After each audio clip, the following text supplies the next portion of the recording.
ॐ नीलाचलनिवासाय नित्याय परमात्मने बलभद्रशुभद्राभ्यं जगन्नाथाय ते नमः। जय जय जगन्नाथ महाप्रभुंकर अभय चरणारविंद जुगलरे अनंत कोटि प्रणिपात करुछि महाप्रभु। आज आपणकर अपूर्व लीला श्रीमंदिर रे अनुष्ठित हब। आज होछि परा एकादशी। एकादशी रे श्रीमंदिर रे विशेष नीतिक्रांति मध्य अनुष्ठित होता है। आज भाद्रव मास शुक्ल पक्ष एकादशी आज मध्य पार्श्व परिवर्तन एकादशी मध्य कह जाए। महाप्रभु आपण कड़ लेउटेबे चातुर्मास्य व्रत चली। तेणु ये जो 4 मास आप शयन कर पार्श्व परिवर्तन एकादशी आज आपड़ टे कड़ लेउटेबे। आहा तेणु आसतु आज श्रवण करवा जो एकादशी कथा रही भाद्रव मासर शुक्ल पक्ष एकादशी कथा निश्चिंत भाव में आसतु आज श्रवण करवा। जय जय जगन्नाथ। विंश्यकादशी महात्म्यं विंशाध्यायः। युधिष्ठिरोवाच पचारुछन्ति पण्डुसूत हे प्रभु अनादि अच्युत। भाद्रव शुक्ल एकादशी कहन्तु नाम विधिमिषि। एथिरे केउ देव पूजा करी हे देव देवराज। आज युधिष्ठिर पचार श्री कृष्ण को कृष्ण कहतु ये भाद्रव मास आसला आपड़ कही भाद्रव कृष्ण अजा एकादशी कथा दिन कालिए दलन एकादशी होता। तेणु आज जो एकादशी पड़ुची शुक्ल पक्ष एकादशी तार नाम कौन तार महात्म्य कौन ये समस्त कथा आपण कहतु। कृष्ण कहते कृष्ण कहती नृपशुण कहिबाश्चर्य कथन। नारद पचारंते ब्रह्मा कही नथिले जा महिमा। कृष्ण को जी बड़ा आश्चर्य कथा अच्छी। नारद पचारुଛନ୍ତି ब्रह्मा को आस शुण शुण ये कथा कौन रही। नारद उवाच हे चतुर्मुख पदजोनि हे चतुर्मुख पद्मजोनि पचारे चरणे प्रणोमि। भाद्रव शुक्ल एकादशी ता नाम कहन्तु विशेषी। जानी इहार विधि नाम परिवा विष्णु आराधन। तो ब्रह्मा को पचारुथि नारद मुनि हे चतुर्मुख पिता मोर मत कह कहे भाद्र मास एकादशी तिथि है एकादशी तिथिर महात्म्य कौन रही मत कृपा कह। तेणु ब्रह्मा जी कहते ब्रह्मा उवाच तुम्हे वैष्णव मुनिश्रेष्ठ ये प्रश्न उत्तम गरिष्ठ। हरिवासरु बड़ होई इनी लोकरे व्रत नाही। तेणु तुम्हें हूँ श्रेष्ठ वैष्णव मानकर मुनिश्रेष्ठ तुम्हें। तेणु तुम ये प्रश्न पचारे अधिकार अच्छी समस्त कथा। तेणु जो हरिवासर बड़ हुई लोकरे व्रत नाही। तेणु एकादशी व्रत ठार व्रत नाही। तेणु तुम्हें जो खुशी होकर आनंद होकर मत पचारिच निश्चिंत कह। पद्मा तार नाम हूँ पद्मा। पद्मा नाम रे ये विख्यात भाद्रव एकादशी शीत। पूजय थीरे हृषिकेश व्रते उत्तम विशेष। कहिबा पौराणिक कथा शुणिले जीव भव व्यथा। एहाकु शुणिले जीवर हुआई महापाप दूर। मंधाता नामे राजो ऋषि अटंती सेहु सूर्यवंशी। हे सत्य स्कंद चक्रवर्ती प्रतापवंत धर्ममती। पौरस्वपुत्र परिप्रजा पालन कले धर्म राजा।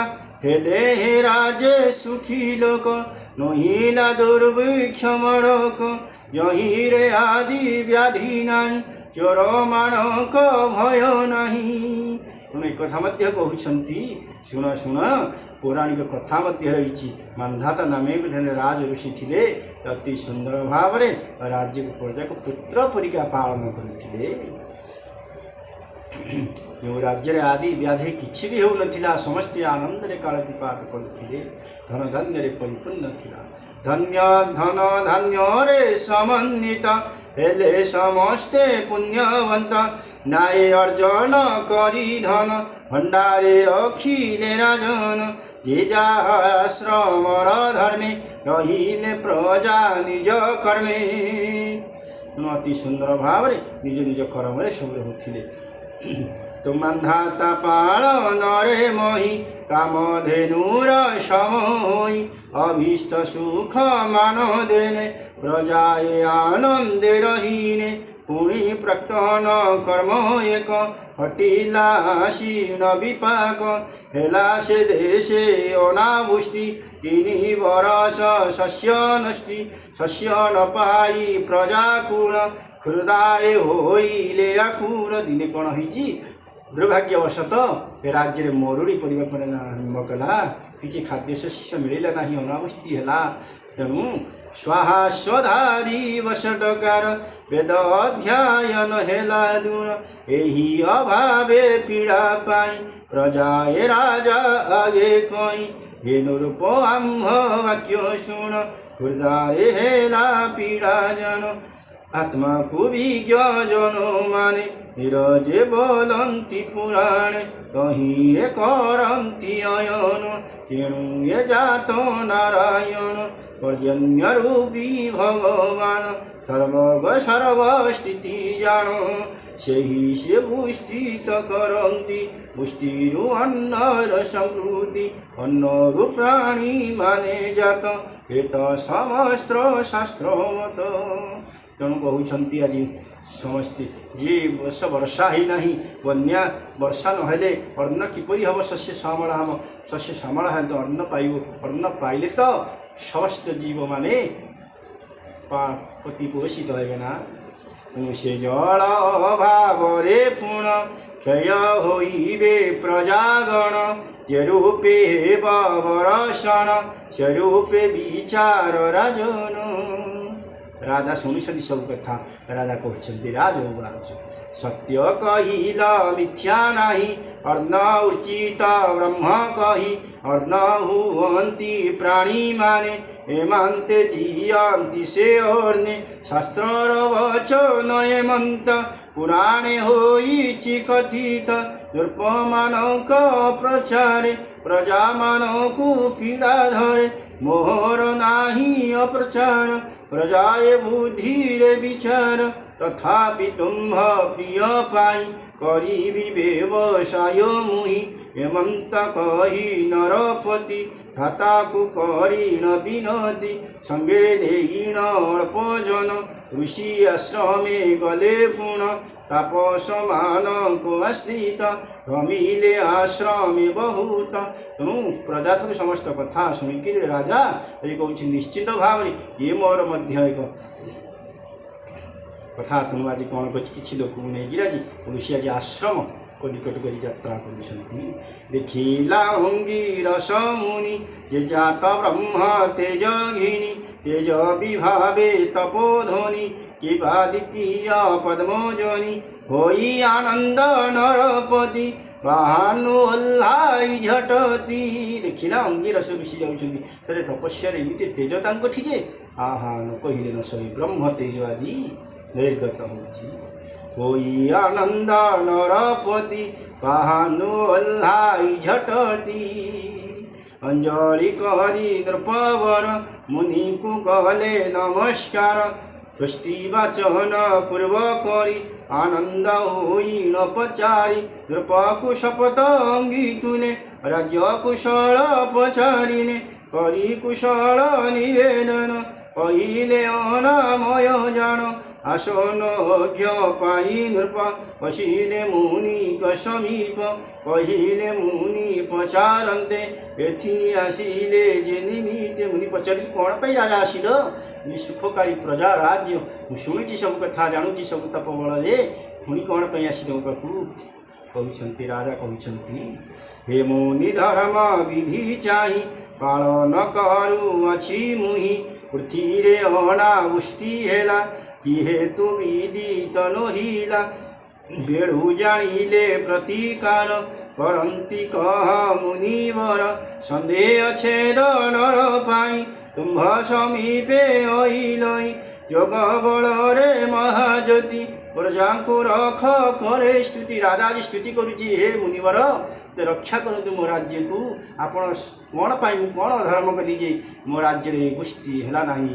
ତୋପ ବଳରେ ଆପଣ ଦେଖିକି କୁହନ୍ତୁ କ'ଣ ମୁଁ ଅନୀତି ଆଚରଣ କଲି? ଋଷି କହୁଛନ୍ତି, ଋଷି ଉବାଚ हे सत्य जुगे हे राजन जुग मानव उत्तम। हे जुगे सर्वे ब्रह्मवादी धार्मिक पुणी सत्यवादी। यही जुगरे द्विज जाति दुष्कर तपस्या करती। तुम्भ देशरे नरपाल तपस्वी एक ही वृषण। तार विधि विधि पाक बरसु नाही बड़ाहक। तार मारणे यत्न कर वर्षिव देशे जलधर। ତେଣୁ ମୁନି ଆଜି କହିଦେଉଛନ୍ତି, ତୁମ ରାଜ୍ୟରେ ଭୂଷଣ ତପସ୍ୟା ଆଜି ଅବିଧି ଆଜି ପାଖ କରିକି ଖାଉଛି, ତେଣୁ ତାର କିଛି ରହୁନି, ସେଇଥିପାଇଁ ବର୍ଷା ହେଉନାହିଁ। ରାଜା କହୁଛନ୍ତି, ନିରପରାଧୀ ଉପଚାରୀ ଯାହା ତାହାକୁ ମାରିବି କିପରି? କହନ୍ତୁ ଅନ୍ୟ ଉପଦେଶ ରହି ନଥିବ ଜୀବନାଶ। କହୁଛି ମୁଁ ସେ ଋଷି କେମିତି ମାରିବି ତପଚାରିକି? ମୋର ଆହୁରି ପାପ ହେବ, କ'ଣ ଆଉ ଅନ୍ୟ ଉପଚାର ଅଛି ମୋତେ କୁହନ୍ତୁ? ଋଷି କହୁଛନ୍ତି, ଋଷି ଅବାଧ୍ୟ ଯେବେ ଭୂଷଣ ନମସ୍ତେ ପଦ୍ମାବ୍ରତ କର। ଭାଦ୍ରବ ଶୁକ୍ଳ ଏକାଦଶୀ ନାମରେ ପଦ୍ମା କରି ଭାସି। ଏ ବ୍ରତ ପ୍ରଭାକୁ ନିୟତ ସୁବୁଷ୍ଟି କରିବ ଜିମୁତ। ଏ ପଦ୍ମା ସର୍ବସିଦ୍ଧି ଦେଇ ସର୍ବୋପଦ୍ରବ ବିନାଶଇ। ପୁର ନଗରେ ହୋଇଯୁତ କର ହେ ନୃପ ପଦ୍ମାବ୍ରତ। ହେମନ୍ତେ ମୁନି ବାକ୍ୟ ଶୁଣି କରି ପ୍ରଣାମ ନୃପମଣି। କଲେ ପୁରକୁ ପ୍ରୀତ ହୋଇ କଲେ ସେ ବ୍ରତ ଯୋଗ ପାଇ। ତେଣୁ ମୁନି କହିଲେ, ଯଦି ନ ପାରୁଛ ଏ ପଦ୍ମା ଏକାଦଶୀକୁ ତୁମେ ପାଳନ କର, ନିଶ୍ଚିତ ଭାବରେ ସେ ଏକାଦଶୀ ହିଁ ସବୁକିଛି ତୁମର ସମାଧାନ କରିଦେବ। ଓ ରାଜା ଖୁସି ହେଇକିରି ଆଜି ରାଜ୍ୟରେ ଏକାଦଶୀ ବ୍ରତ ଆରମ୍ଭ କରିଛନ୍ତି। ହଇଣପୁର ଜନଯୁତ ସମସ୍ତ ପ୍ରକାର ସହିତ କଲେ ନୃପଦୀ ପଦ୍ମାବ୍ରତ। ସୁବୁଷ୍ଟି ହେଲା ଦେଶେ ଜାତ। ଜଳରେ ଭୂମି ଆପ୍ଲାବିତ ଶସ୍ୟରେ ହେଲା ପୁରୁଷବତ। ସୁଖ ପାଇଲେ ସବୁ ନରେ ଋଷୀଶ୍ୱର ପ୍ରସାଦରେ। ଏଣୁ ଏ ପ୍ରତ୍ୟେ ନରେ ବର ସମସ୍ତ ଦୁଷ୍ଟରୁ ନିଷ୍ଠର। ତଧିଓଦନେ କରିଯୁତ ଜଳରେ କରିଣ ପୂରିତ। ବସ୍ତ୍ରରେ ସମିଷ୍ଠିତ କରି ଦୀର୍ଘ ପ୍ରିବସ୍ତେ ଧରି। ଛତ୍ର ସହିତ ଉପାନ ହି ଦେବ ବ୍ରାହ୍ମଣେ ପ୍ରୀତି ସହି। ଭକ୍ତ ବତ୍ସଳ ଦାମୋଦର ଗୋବିନ୍ଦ ତତେ ନମସ୍କାର। ପାପମାନଙ୍କୁ କ୍ଷୟ କର ସର୍ବଗୁଣକୁ ଦିଅ ହରି। ସର୍ବସୁଖକୁ ଦିଅ ହରି। ହେମନ୍ତ ବୋଲିଣ ଦୋଷରେ ଦକ୍ଷିଣା ଦେବ ନିଜ ଘରେ। କରିବ ତାଙ୍କୁ ନମସ୍କାର ଆଚରି ଉଚିତ ସତ୍କାର। ତେଣୁ ଏହିପରି ଭାବରେ ପଦ୍ମା ଏକାଦଶୀ ଅତି ସୁନ୍ଦର ଭାବରେ ରାଜା ପାଳନ କରି ତାପରେ ରାଜ୍ୟରେ ଗୋଷ୍ଠୀ ହେବା ଆରମ୍ଭ କଲା। ଶସ୍ୟ ଶ୍ୟାମଳ ହେଲା, ସମସ୍ତ ପ୍ରଜାମାନେ ଆନନ୍ଦିତ ହେଲେ। ଏ ବ୍ରତ ଭକ୍ତି ମୁକ୍ତିଦାୟୀ ଇନ୍ଦ୍ରିୟ ସୁଖ ଯେ ମିଳଇ। ଏହାକୁ ପଢ଼ନ୍ତେ ଶୁଣନ୍ତେ ନାଶ ଯାଆନ୍ତି ପାପ ଯେତେ। ବୋଲାନନ୍ଦେ ହରି ବୋଲ। ऋषि ब्रह्मांड पुराणे भाद्र शुक्ल पद्म एकादशी महात्म्ये 20 अध्याय। जय जय जगन्नाथ। आपण मैंने श्रवण कले भाद्रव मास एकादशी पद्मा एकादशी।